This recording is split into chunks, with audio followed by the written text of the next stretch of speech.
The situation in the Middle East still remains in suspended animation.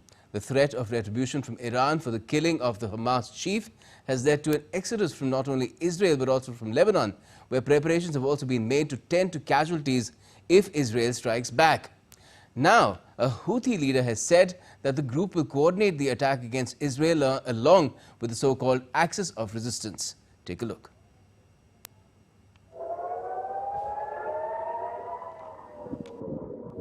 Fear looms over Israel, where officials increasingly believe it will be Hezbollah rather than Iran that will be the first to launch a major attack in the coming days.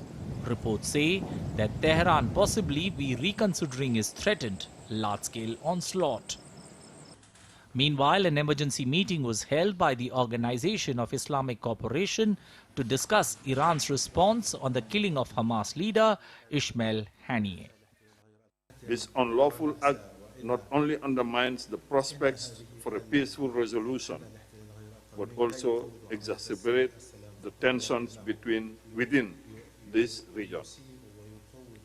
The aggression and violation of the sovereignty and territorial integrity of the Islamic Republic of Iran by the assassination of a political leader on its soil is an act that cannot be viewed in isolation.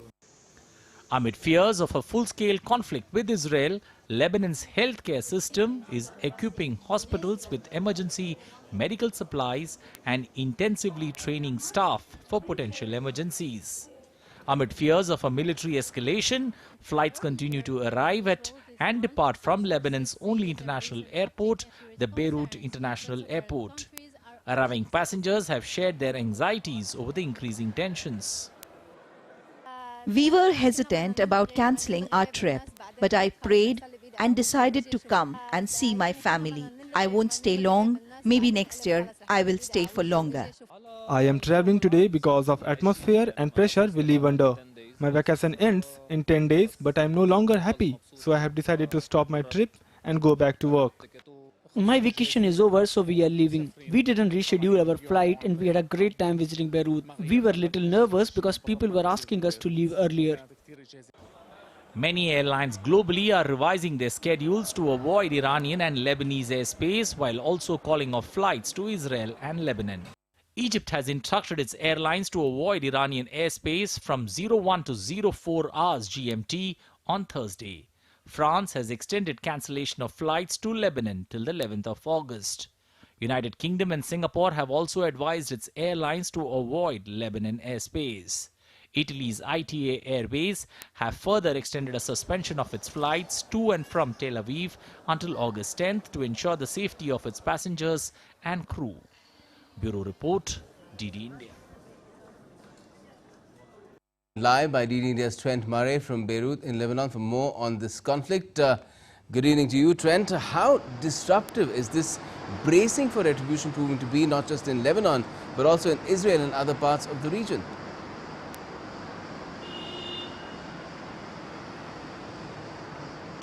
Well, it certainly is disruptive, I think, for any foreign nationals that are here, as we heard there in the report. Many of them now scrambling to get out following the advice from their governments, including the government of India.